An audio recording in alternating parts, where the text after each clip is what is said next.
Vamos a la palabra del Señor. Isaías capítulo número 66. Vamos a introducirnos con este versículo. Isaías capítulo número 66, versículo número 2. Bueno, dice la palabra del Señor. Mi mano hizo todas estas cosas, y así todas estas cosas fueron, dice Jehová. Pero miraré a aquel que es pobre y humilde de espíritu y que tiembla a mi palabra. Amén. A mí me gusta leerlo otra vez. Leámoslo otra vez. Mi mano hizo todas estas cosas, y así todas estas cosas fueron, dice Jehová. Pero miraré a aquel que es pobre y humilde de espíritu y que tiembla a mi palabra, dice el Señor. Qué poderosa palabra, qué poderoso versículo. Y el llamado de Dios a través de esta palabra es a que, mi hermano, seamos pobres y humildes de espíritu. Sí, lo que dice la Biblia. El Señor dice, mi mano hizo todas estas cosas, y así todas esas cosas fueron hechas, dice Jehová. Pero miraré, el Señor está pendiente, escuche, está mirando, está atento a aquel que es, dice, aquel que es pobre y humilde de espíritu. ¿Quién es la persona pobre y humilde de espíritu? Aquel que se sabe necesitado todos los días de su vida de Dios. Eso es. Podemos resumirlo, ¿no? Yo sé que usted puede tener un significado mucho más profundo y completo, pero en resumen es una persona humilde, pobre de espíritu, es que depende totalmente de Dios. Es una persona que reconoce todos los días de su vida que necesita y depende de Dios para poder vivir y hacer todo lo que hace. Siente la necesidad de estar continuamente conectado con Dios. Alguien pobre, hablándolo físicamente, es alguien carente de las cosas materiales, ¿verdad? Asimismo, pobre de espíritu es alguien que carece de las cosas espirituales, que entiende que carece de cosas espirituales, pero que las recibe de Dios, y por tanto reconoce la necesidad, reconocemos la necesidad de estar conectados con Dios todo el tiempo, diciéndole, ¿qué hago, Señor? Yo no sé, pero tú sí sabes, dirígeme, Señor, en esto. Voy a hacer tal cosa, Señor, ¿qué quieres tú? ¿Qué piensas tú? Y le consultamos todas las cosas. Esa es una persona pobre y humilde de espíritu, una persona que vive rendido a los pies del Señor. Y miraré a aquel que es pobre y humilde de espíritu. Recuerde que el Señor dice que al altivo Él lo mira de lejos, ¿no? Bueno, ahí está la contraparte. Al pobre y al humilde, Él lo mira. Él lo mira. Y miraré a aquel que es pobre y humilde. Entonces, ¿cuál es la contraparte del pobre y humilde de espíritu? Pues aquel que cree que se las sabe ya todas, ¿no? Porque tiene 20, 30 años, no 40, no tal vez 50 años de evangelio, de vida cristiana. Entonces piensa que ya se lo sabe. Tantos años. Tantos años en la vida cristiana. ¡Hombre! Ya me la sé. Entonces, tal vez si va a predicar, ya no prepara lo que va a predicar porque no, porque es que eso es tan fácil, tengo tanta cancha, soy tan profesional, y entonces no, ya no se prepara mucho.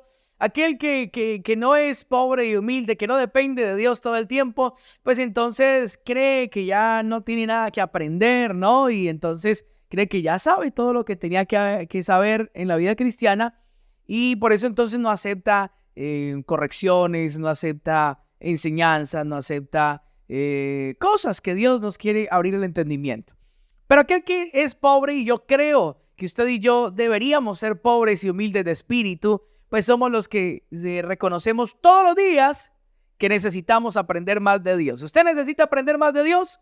Bueno, yo también necesito aprender de Dios. Dependemos de que Dios nos enseñe, de que Dios nos dé sabiduría, y por eso corremos a la fuente todos los días de nuestra vida. Así vivamos 80, 100 años, 120 años en esta tierra. Estoy exagerando un poco, pero así vivamos muchos años en esta tierra.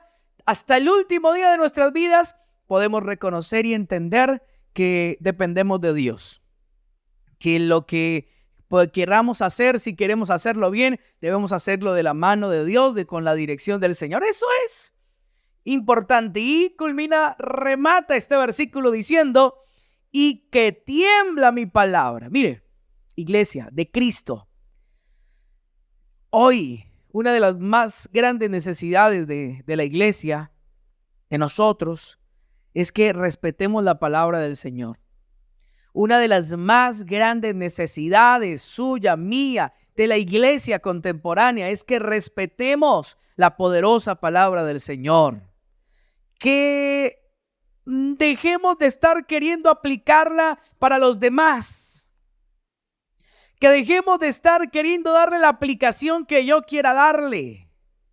Y que más bien estemos dispuestos y totalmente rendidos a los pies de Dios para que la Biblia me enseñe lo que sea que tenga que enseñarme y yo lo aprendo y digo amén y lo vivo en mi vida. Eso debería ser. Respetemos la palabra del Señor. Si la Biblia dice algo, no me interesa que pastor fulano o fulana diga lo contrario. Si la Biblia dice esto, es lo que diga la Biblia y no más. El resto, si puedo ayudarle a aquel que está equivocado, le voy a ayudar y lo voy a edificar porque somos un cuerpo. Pero lo que diga la Biblia es lo que yo necesito. Amén. Lo que diga la Biblia es lo que yo necesito. Entonces, qué bueno que en esta noche y esta semana podamos disponer nuestros corazones a aprender de la palabra del Señor y podamos desmontar cosas que tal vez habíamos aprendido. Yo creo que todo este tiempo nos la hemos pasado en eso, ¿no? Desmontando cosas que creíamos que eran de Dios, pero a la verdad no son de Dios. Al confrontarlas con la palabra, al estudiar la palabra de Dios, pues encontramos que la Biblia no habla de esto. Encontramos que la Biblia no dice. Entonces decimos, ay caramba, yo pensé que esto era así. Entonces no.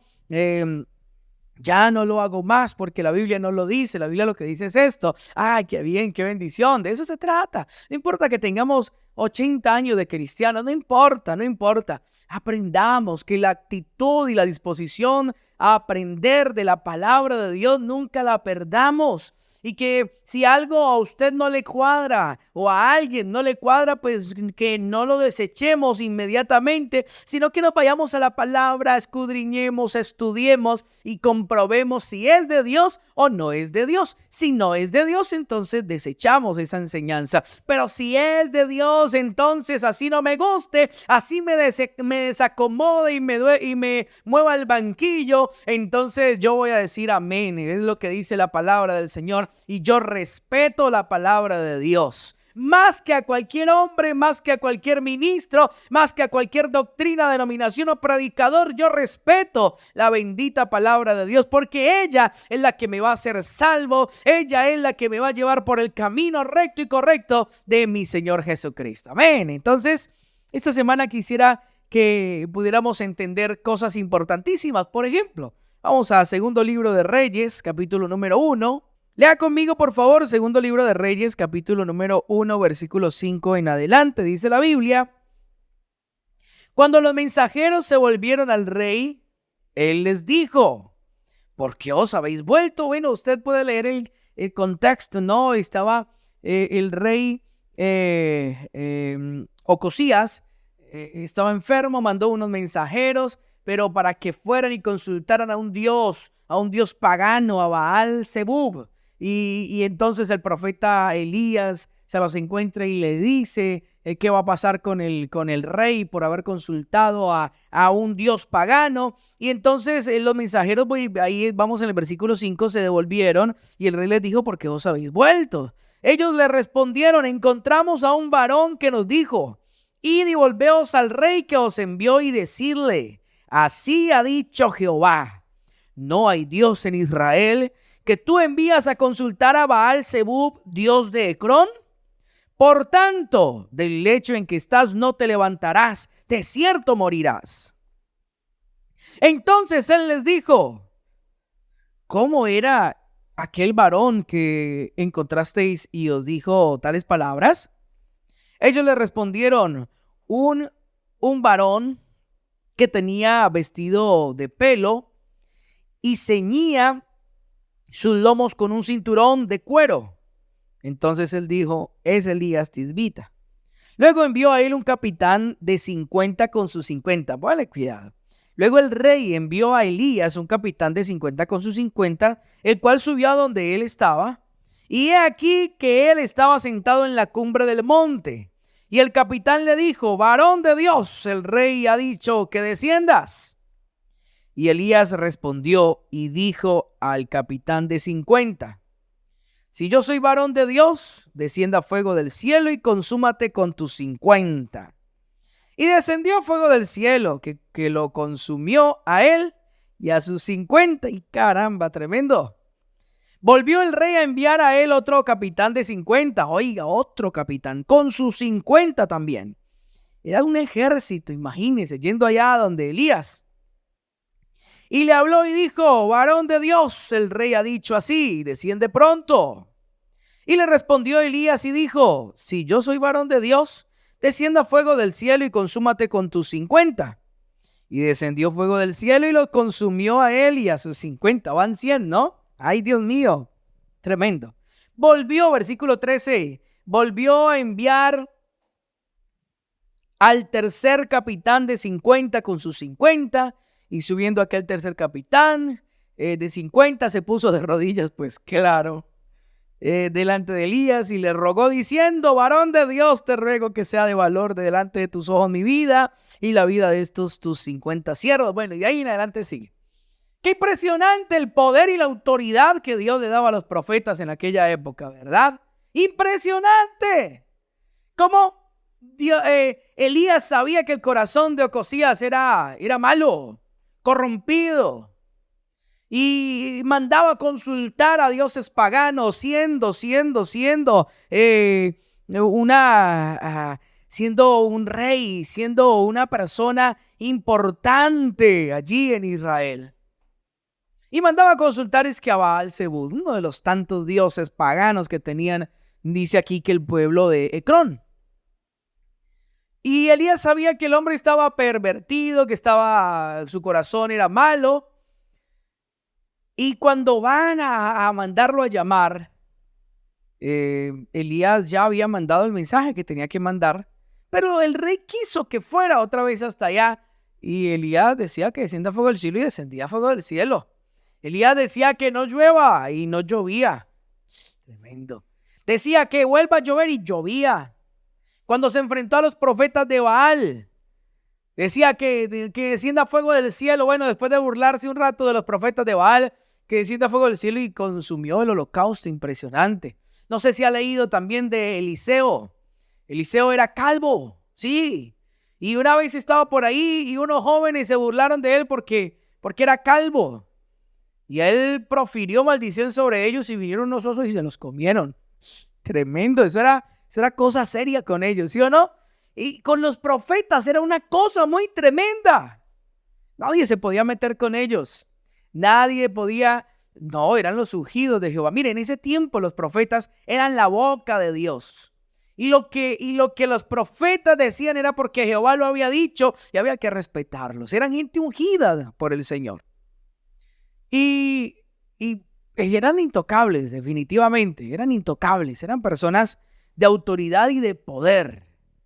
Pero entonces, ¿a qué vamos? ¿Cuál es la fe? La fe prohibida por Dios, la fe que yo encuentro prohibida en la palabra de Dios para nosotros en estos tiempos. ¿Sabe cuál es? Pues que nosotros quisiéramos seguir siendo o llegar a ser así de intocables como los profetas aquí en aquella época.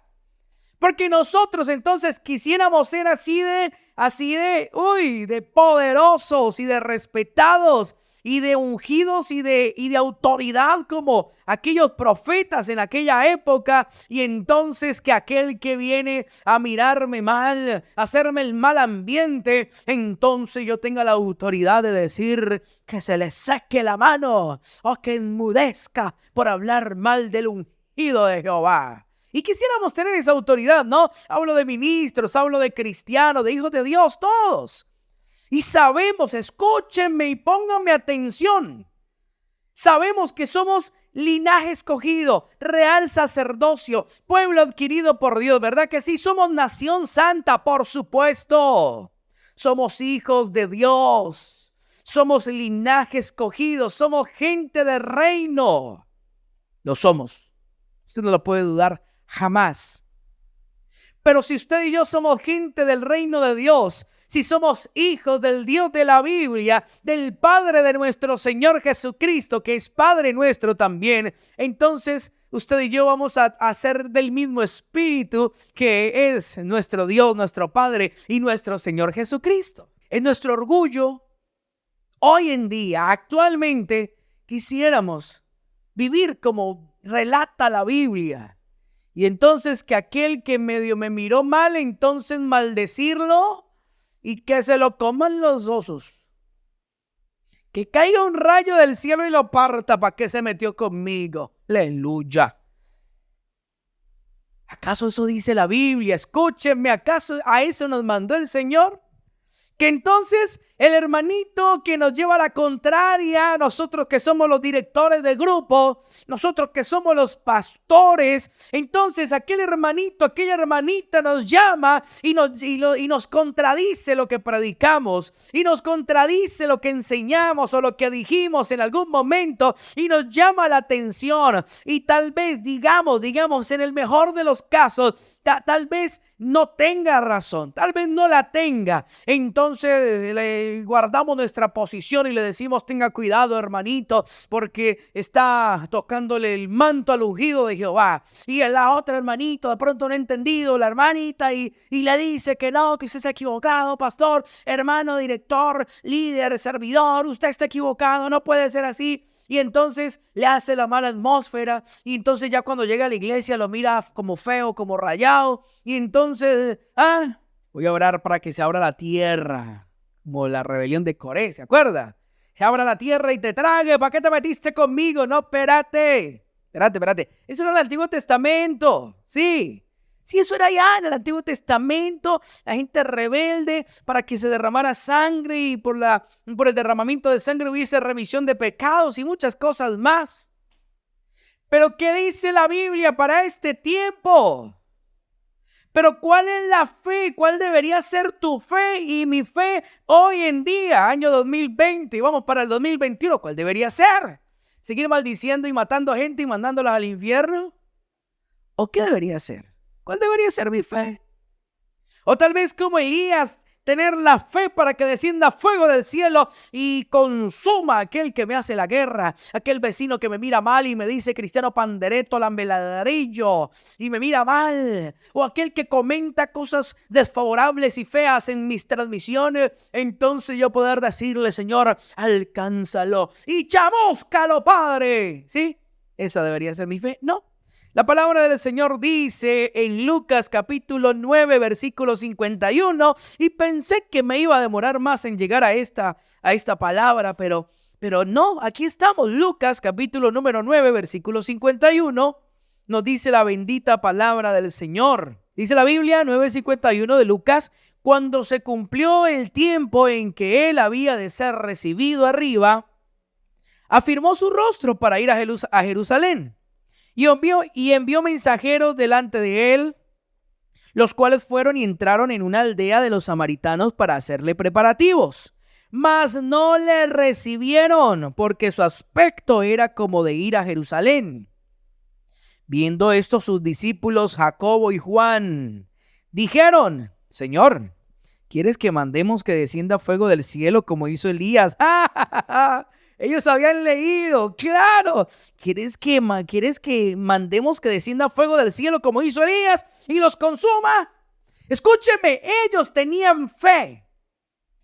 Ellos estaban convencidos, o sea, ellos estaban tan convencidos que le dijeron: Señor, ¿tú quieres? O sea, nosotros lo hacemos. Ellos estaban convencidos, sí. Y yo creo que si hubieran orado, yo creo que hubiera caído fuego. Estaban convencidísimos. Solo esperaban la autorización del maestro. Señor, ¿tú quieres que te defendamos? Sí, pero era que es que, ¿cómo es que te menos? ¿Cómo es que? No, esos sí son muchos. No puede ser. ¿Quieres, Señor? ¿Quieres? ¿Cómo hizo Elías, Señor? Ellos habían leído lo que usted y yo hemos leído. Sí, Señor, ¿tú quieres? ¿Y qué les dijo el Señor? Sí, hágale, ore para que esta parrandada de sinvergüenzas, incrédulos, hijos del diablo, se quemen ahí todos. No. ¿Qué dice la Biblia?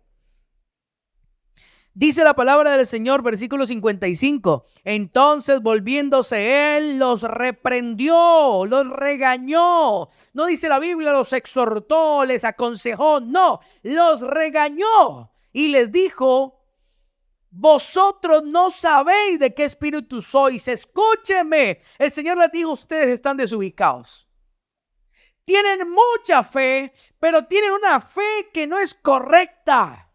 Tienen mucha fe como para hacer descender fuego del cielo, pero tienen una fe errónea. Y les prohibió el Señor, les dijo: así no es, ustedes no saben, no tienen ni idea a qué vine yo. Ustedes no tienen ni idea de qué espíritu son ustedes. No han entendido ustedes. Y los reprendió y les dijo el 56, porque el Hijo del Hombre no ha venido para perder las almas de los hombres, sino para salvarlas. Y se fueron a otra aldea. Porque el Hijo del Hombre, Jesucristo mi Señor, no vino para perder las almas, sino para que las almas de los hombres, sino para salvarlas. Jesucristo les dijo: ustedes no saben ni dónde están parados, muchachitos. Ustedes no tienen idea. Yo vine, Jesucristo, el Hijo del Hombre, vino para que las almas fueran salvadas, para que las almas de los hombres se salven y no que se pierdan en el infierno. Entonces, porque no me gustó y se me hirió el orgullo, entonces ¿qué quiero andar haciendo destrozos por ahí? Que porque Dios me dio la autoridad. No, el Señor nos dice: no. Y le repito, puede que tengamos la fe, pero así no se manejan las cosas hoy en día. En Cristo, ¿usted en quién está? ¿Usted está en Adán o está en Cristo? ¿En quién está usted? Si usted está en Cristo, como yo estoy en Cristo, porque creemos en su palabra, porque vivimos según su ejemplo, entonces en Cristo las cosas se manejan de otra manera.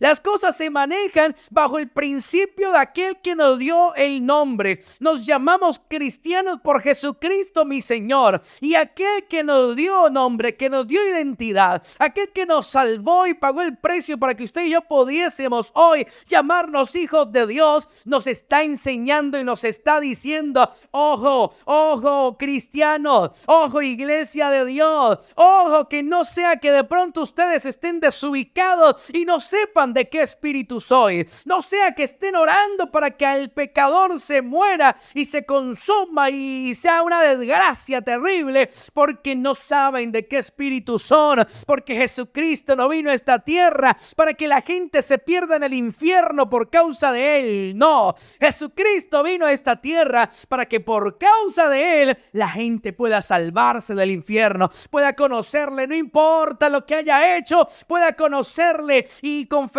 sus pecados, y Él es fiel y justo para perdonarles y limpiarlos de toda maldad. Para eso vino mi Cristo. No, entonces la cosa no es así, mi hermano. Ajustemos esto a la Biblia. La cosa no es así. A veces es que tal vez nos enseñaron mal y nos enseñaron una identidad poderosa. Sí, que bien. Somos hijos de Dios, tenemos autoridad. La Biblia dice que hemos sido sentados en lugares celestiales con Cristo, en lugares de autoridad. Eso se refiere, lugares de gobierno. Claro que sí. Y que Jesucristo sometió todas las cosas debajo de sus pies y puso por cabeza a la iglesia. Por supuesto que sí. Pero si usted y yo tenemos el Espíritu de Dios, entonces vamos a cumplir el propósito de Dios. Vamos a cumplir el propósito de Dios y vamos a cumplir la voluntad de nuestro Dios. Y la voluntad de nuestro Dios es que ninguno se pierda, sino que todos procedan al arrepentimiento. Esa es la voluntad de Dios. ¿Lo ha leído? Se lo dejo de tarea. Porque la voluntad de Dios es que ninguno se pierda, sino que todos procedan al arrepentimiento. Es la voluntad de Dios. Sí que son malos y perversos, perdónenme, lo que el domingo lo hablábamos un poquito. Si no se ha visto la predicación de las reuniones familiares del domingo, se la recomiendo. Pero el domingo lo hablábamos cuando yo me siento con la autoridad de menospreciar a alguien que ha cometido un error, de condenarlo y juzgarlo violentamente, es porque el orgullo me ha envanecido. Y el orgullo se ha apoderado de mí y me hace pensar que yo no cometo errores, que yo soy mejor que él o que ella, que yo soy mejor que mi hermano, que mi hermana, que mi esposa o que cualquier otra persona, y entonces por eso lo juzgo y lo condeno enérgicamente porque me creo mejor que él y pienso que nunca yo podría cometer semejante error tan horrible. Y es mentira. Es mentira. El Señor dice, el que esté firme, mire que no caiga. Después Pablo también dice, no sea que yo después de haber sido heraldo, vaya a ser descalificado yo. No, yo me fijo muy bien. Me fijo muy bien en cada paso que doy. Entonces, cuando nos sentimos así como con ese ímpetu de juzgar, condenar el pecado de los demás, es porque el orgullo nos tiene tapado el entendimiento y nos hace pensar que somos más santos que los demás y que por eso tengo la autorización de juzgarlos, condenarlos y mandarlos para el infierno de una vez. Tengamos cuidado con eso, iglesia. Hermanos, tengamos cuidado con eso. Sí, porque es que, les repito, así nos enseñaron a veces. Y el vecino que nos hacía la vida imposible, o el primo, la tía, o aquel que nos maldecía y nos decía cosas y nos ponía apodos y se burlaba de nosotros y estaba pendiente para denigrarnos y demás cosas. Entonces, que nos habían enseñado que no, que ese tiene que tragar sus palabras, que espera y verá, oramos para que el Señor lo corte. Y espérate. En la gracia no es así. En la gracia el Señor no es sicario de nadie como para decirle, Señor, corte a este y a ese también. Y el Señor entonces y mate al uno y mate al otro porque este le cayó mal a fulano y este le cayó mal a sultano y este miró feo y este no le hizo caso al sultano que es cristiano, entonces también hay que matarlo. No. Pero es que así nos enseñaron, hermanos. Así, en algún momento como que no directamente, pero como que indirectamente nos daban esa enseñanza. Y entonces, que tal cosa, no, que cortémosla. Mire, yo he escuchado esos testimonios, eso hace décadas atrás, pero los llegué a escuchar. De hermanos cristianos que decían, mire, pastora, ya llevo 2 años orando por mi esposa y nada que se quiere convertir. Mire, hermano, ya llevo 2 años o 3 años orando por mi esposo y nada que se quiere convertir. Y entonces el otro le decía, no, ¿sabe qué? Hermano, ya eso es mucho tiempo, ya no se quiso arrepentir. Oremos para que Dios la corte y usted se pueda volver a casar. Oh, Dios mío, espere. ¿Y esa fórmula dónde está en la Biblia? Yo no sé qué Biblia estaba leyendo esos hermanos en ese tiempo, tal vez, no sé qué Biblia. Pero no sé en qué pasaje andaba eso. Oremos para que el Señor la corte y usted pueda volver a casar. ¿Qué tal? Pensábamos que el Señor era como nuestro sicario personal. Y no es así. La Biblia no dice que sea así. La Biblia no me enseña. Mi Señor Jesucristo, mi hermano, no me enseña que hoy en día en la gracia tenga que ser como en el Antiguo Testamento, como en la época de los profetas. No, la Biblia no me enseña eso. La Biblia me enseña que Dios vino a que las personas se salvaran, que el Señor Jesucristo no quiere la muerte del que muere, que el Señor Jesucristo, nuestro Padre Celestial, la voluntad de Él es que nadie se pierda, que todos procedan al arrepentimiento. Entonces, más bien, si somos honestos y si somos sinceros delante de la presencia de Dios, más bien tendríamos que reconocer que todas esas actitudes que le acabo de describir eran fundamentadas en el orgullo y el asiento de toda la mentira del diablo y del pecado, y cualquier pecado que se comete en esta tierra, el que cometa el ser humano en esta tierra, es por orgullo o por codicia. Y estábamos viviendo sobre uno de los pilares de la iniquidad y no nos dábamos cuenta. Y que por orgullo, entonces vamos queriendo que Dios acabe con el que nos cayó mal. No puede ser. Eso no me dice la Biblia. Eso no es lo que me dice la palabra. Éxodo capítulo 22. Vaya, volvamos al Antiguo Testamento. Éxodo capítulo número 22. Versículo 18. Dice la Biblia: a la hechicera no dejarás que viva. Punto. Espere, otra vez.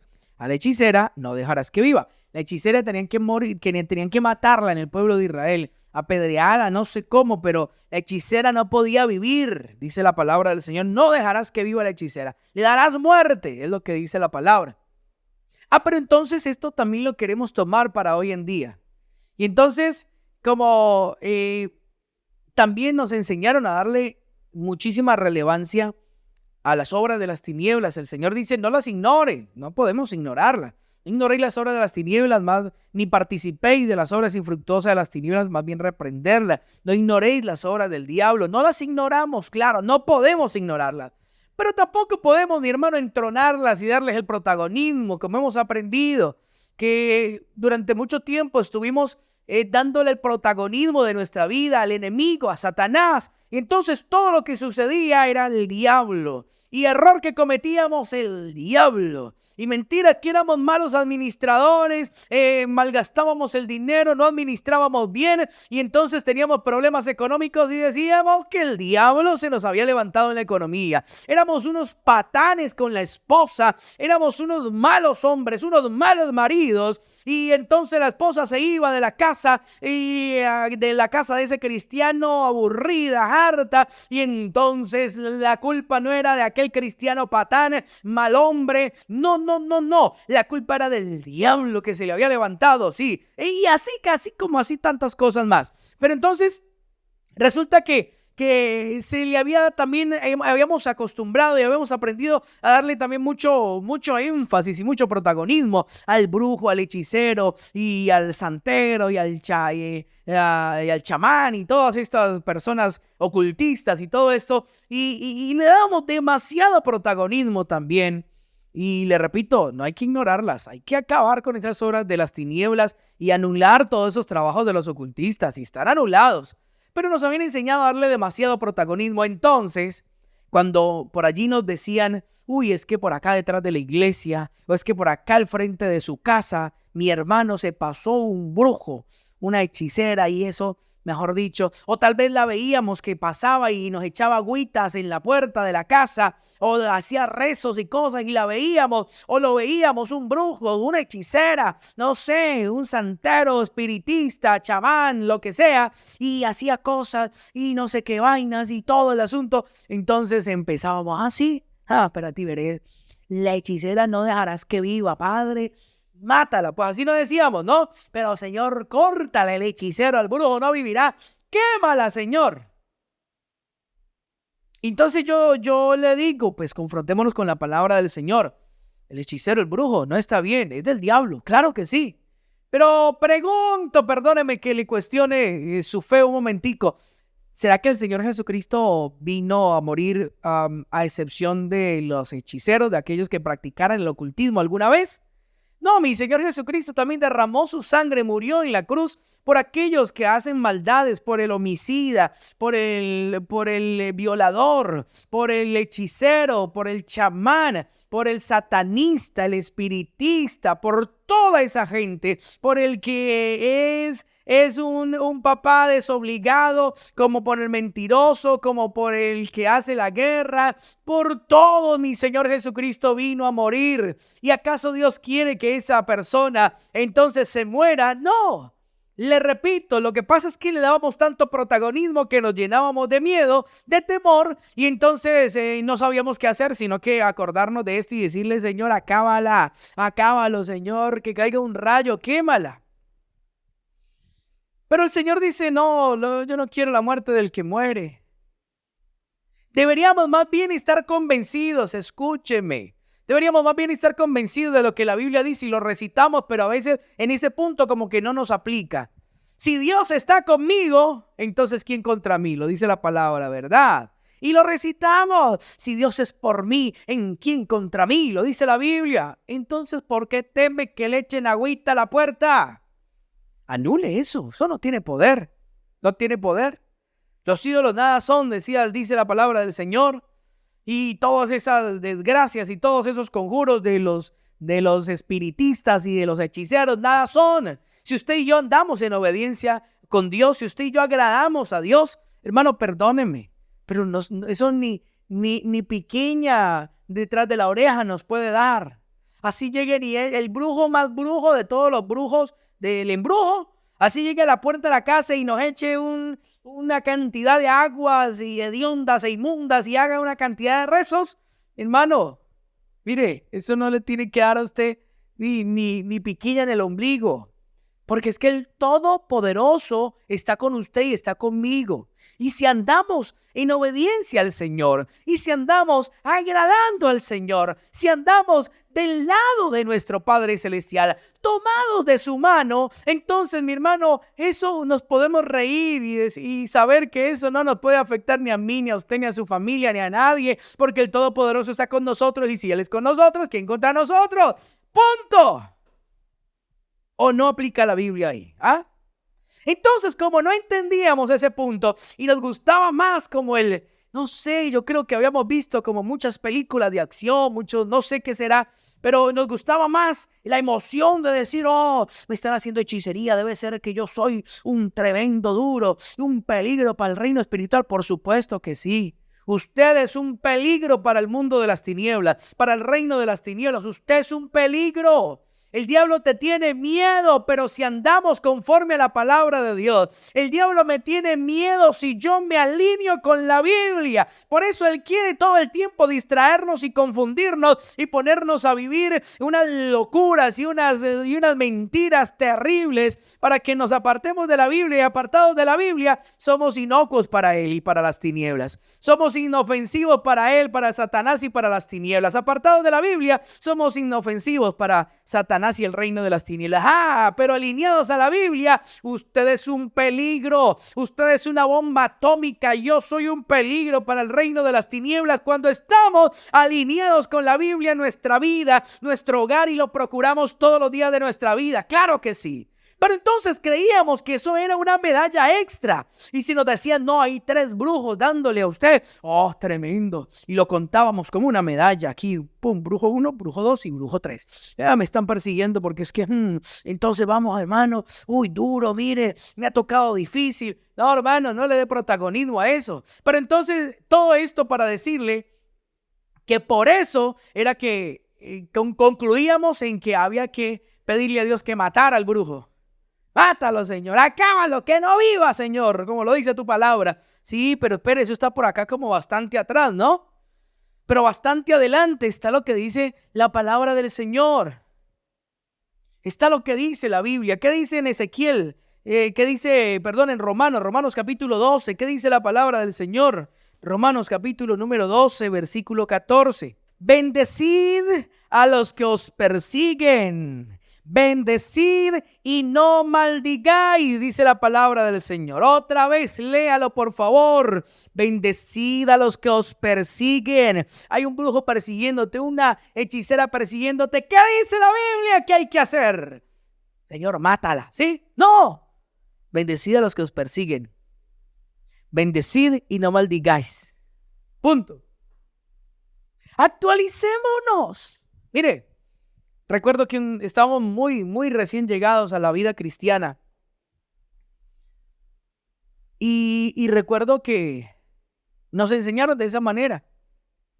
Y como a 4 casas de nuestra casa donde vivíamos en la ciudad de Tuluá, había una señora que todo el barrio y todo el mundo sabía que era bruja, que practicaba el ocultismo, que leía la mano y el futuro y no sé qué cosa. Y todo el mundo sabía que era bruja. Y bueno, como cosa rara, era la casa más arruinada de todo el barrio, pero todos sabían que era bruja. Y recuerdo que nos enseñaron a orar así y mi papá y toda la familia empezamos a orar, Señor, Padre, consúmela, quémela. Y como a los 2 días, era de noche y escuchamos 3 disparos de arma de fuego. Y al otro día nos dimos cuenta que era la bruja, la señora que conocían como bruja del barrio. Y recuerdo que Dios nos dio una lección. Escúcheme. Era fe, ¿sí o no? Teníamos fe. Pero ¿fe para qué? Dios nos dice, ustedes no saben de qué espíritu son. Si están pensando en mandar gente para el infierno gratis, ustedes no saben de qué espíritu son. Ustedes no saben para qué los dejé aquí en la tierra. No tienen ni idea. Y Dios nos reprendió. Y nos dijo, no. Yo no los mandé a eso. Mire, gente que se vaya al infierno, que se vaya sin Dios. Ay, hermano, nosotros estamos puestos para que eso no suceda. Usted y yo estamos puestos para predicarle al pecador, no importa cuán inmundo haya sido, no importa cuán malvado haya sido sobre esta tierra, no importa. Dios no quiere que se pierda, sino que todos procedan al arrepentimiento. Un versículo que usted se sabe mucho y yo también. Juan capítulo 3, versículo 16. Búsquelo por favor, muy rápidamente que el tiempo se nos va. Juan 3:16 dice la palabra del Señor: porque de tal manera amó Dios al mundo, que ha dado a su Hijo unigénito, lo dio, lo entregó. ¿Para qué? Para que todo aquel que en él cree no se pierda, mas tenga vida eterna. Porque no envió, léalo conmigo, versículo 17, por favor. Porque no envió Dios a su Hijo al mundo para condenar al mundo, sino para que el mundo sea salvo por él. Otra vez, porque no envió Dios a su Hijo al mundo para condenar al mundo, sino para que el mundo sea salvo por él. El que en él cree no es condenado, pero el que no cree ya ha sido condenado porque no ha creído en el nombre del unigénito Hijo de Dios. Usted no tiene que hacer nada, usted no tiene que maldecir, yo no tengo que maldecir. La gente que no cree en Cristo por las consecuencias de su pecado van a morir si no se arrepienten, eso es natural, pero usted y yo estamos puestos para impedir que eso suceda. Hemos sido llamados y hemos sido comisionados con el ministerio de la reconciliación, con la palabra de la reconciliación, como si Dios rogase a través de nosotros, reconciliados con Dios. Para eso fuimos puestos nosotros. Para ir y decirle al pecador, al que está en la delincuencia, para el que se está consumiendo en el adulterio, en el alcohol, en las drogas, para que el que está haciendo lo malo, para el que está engañando, defraudando, mintiendo, robando, decirle: mire, Dios te ama y te tiene un camino perfecto, hermoso, y te tiene vida abundante, pero siguiéndolo a Él y haciendo las cosas como Él dice que hay que hacerlas. Para eso estamos puestos usted y yo. Y si predicándole y diciéndole del amor de Dios, entonces no se arrepiente, usted no tiene que maldecirlo. Está escrito: la paga del pecado es muerte. Pero usted y yo no tenemos que ayudarle al diablo. El diablo es el que quiere que la gente se vaya para el infierno. Mi Cristo vino para que el mundo sea salvo por él, no para condenarlo. Y si usted y yo somos hijos de Dios, y si usted y yo somos de la familia de Dios, entonces vamos a cumplir el propósito de Dios. Porque no envió Dios a su Hijo al mundo para condenar al mundo, sino para que el mundo sea salvo por él. Para eso envió el Señor, para eso envió nuestro Padre a su Hijo. Entonces, deje de orar para que la bruja, el brujo, se muera. Más bien ore y bendígalo, para que nada de lo que le diga y le quiera hacer a usted pues tenga efecto. Más bien obedezca al Señor y obedezca a su palabra, donde dice: bendecid y no maldigáis, bendecid al que os persigue, aún a los enemigos. El Señor nos dice: ame a su enemigo, amad a vuestros enemigos. Si tu enemigo tuviere hambre, dale de comer, dice la palabra. Si tuviere sed, dale de beber. ¡Ay, tremendo! Si usted considera que el brujo, el hechicero que lo quiere ver mal, desgraciado, pobre y hasta muerto es su enemigo, listo, el Señor dice: ámelo, bendígalo y aún ayúdelo. Si tiene hambre, dele de comer. Si tiene sed, dele de beber. Porque el mal solamente se vence con el bien. Pero si ellos nos odian y nosotros lo odiamos, estamos al mismo nivel y ahí sí nos cuajan las cosas. Y ahí sí, téngalo por seguro que le da piquiña, repiquiña y hasta sarpullido. Claro, porque no estamos a otro nivel, en el nivel del reino de Dios, no, estaríamos al mismo nivel de ellos. Andando en la carne, en odios. Ay, mátalo, Señor, quémalo, púdrelo, Señor, que le pudra la lengua. Espérate, el Señor dice: ame a sus enemigos, bendiga al que lo persiga, al que lo maldice, bendígalo. Ustedes tienen el Espíritu de Dios. Deje de estar haciendo eso, no lo haga más. Eso no es para este tiempo, perdóneme. No deje que mi manera de predicárselo lo desanime a entender lo que dice la palabra. No, entiéndelo, consúltelo, analícelo, por favor. Porque la Biblia, la palabra del Señor, mi Cristo me está mostrando otro camino. Porque mi Cristo me está mostrando otro camino. Pero eso no quiere decir que entonces usted le aplauda las hechicerías. No, por supuesto que no. Vamos a deshacer las obras a ellos. Y vamos a decirle, Señor, destruye. Anulamos las obras del brujo. Anulamos las obras del hechicero. Todos esos amarres, todos esos alumbramientos, todos esos entierros, todos esos conjuros, invocaciones que ellos hacen, quedan sin poder, anuladas, confundidas en el nombre de Jesucristo. Pero a él, a ella como persona, sálvala, ten misericordia. Ábrele los ojos del entendimiento. Libértalo, Señor, para que crea en ti y se arrepienta de sus pecados y pueda ir al cielo con nosotros. Qué diferente, ¿sí o no? Qué diferente es mi Señor Jesucristo. A Él seguimos. Sí. El poder, hermano, nos gusta, por supuesto. Pero el Señor Jesucristo nos recomienda y nos dice, mire, aprendan de mí que soy manso y humilde. Yo no me canso de decirle esto. Para mí mismo, a mí no se me puede olvidar. Aprendan de mí que soy manso y humilde y hallaréis descanso para vuestras almas. Llevad mi yugo sobre vosotros. Mi yugo es fácil y ligera mi carga. Pero nos gusta más el poder, ¿no? Porque el ser humano por naturaleza busca poder para ser respetado. Pero el Señor dice, no es así. Así no es. Que entonces el que se meta conmigo, entonces ya verá. No. Dejemos lugar al poder de Dios y la venganza es del Señor, dice la Biblia. Pero imagínense que mi Señor Jesucristo, aún en el madero, aún en la cruz, en semejante sufrimiento, y clamaba en favor de semejantes calañas de personas como los fariseos y religiosos de la época que lo crucificaron, y clamaba a favor de ellos y decía, Padre, perdónalos porque no saben lo que hacen. Yo no sé. A veces se nos olvidan esos pequeñísimos detalles. Cuando Pedro sacó la espada y le quiso bajar la cabeza a Malco, ¿qué le dijo el Señor? Le dijo, Pedrito, mi hijo, ¿usted cree que es que yo estoy aquí obligado o qué? ¿Usted cree que es que me amarraron y que yo soy impotente, que soy manco y ciego y hasta mudo? No sabes y no crees que si yo orara a mi Padre, Él me enviaría y me daría más de 12 legiones de ángeles. No entiendes, Pedro, que si estoy aquí es voluntariamente porque quiero hacerlo, porque quiero enseñarles y tengo un propósito para cumplir aquí en la tierra. El que mata espada morirá, y cogió y le pegó la oreja otra vez a Malco, al que lo iba a arrestar. Ese soldado que venía por él a arrestarlo y llevarlo a la muerte, le pegó la oreja. Perdóneme, no sé de quién hemos aprendido.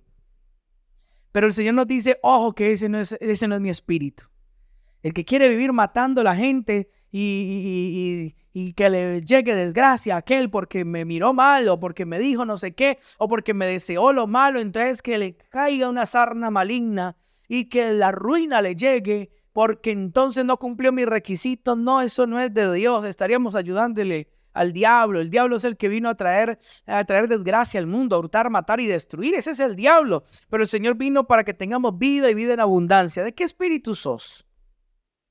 ¿De qué espíritu somos? ¿Del espíritu de Cristo? Ok. Oremos por los que nos ultrajan, por los que nos persiguen, bendigámoslos. Los que nos maldicen y los que nos desean el mal, bendígalos. De esa manera usted y yo estaremos a otro nivel inalcanzable para el diablo. No nos toca nada de lo que el diablo quiera hacernos, porque estamos a otro nivel si andamos en el reino de Dios y en el espíritu. Pero si nos bajamos al nivel de la carne, del odio, de la maldición y demás cosas, ahí nos enchufa todo, hermano. Todo nos enchufaría. Entonces, porque estamos odiando, porque el Señor dice aún al enemigo tenés que amarlo. Que Dios nos ayude, ¿sí o no? Que Dios nos ayude a entender esto. Una fe correcta. Una fe acertada conforme a la palabra de Dios es la que necesitamos.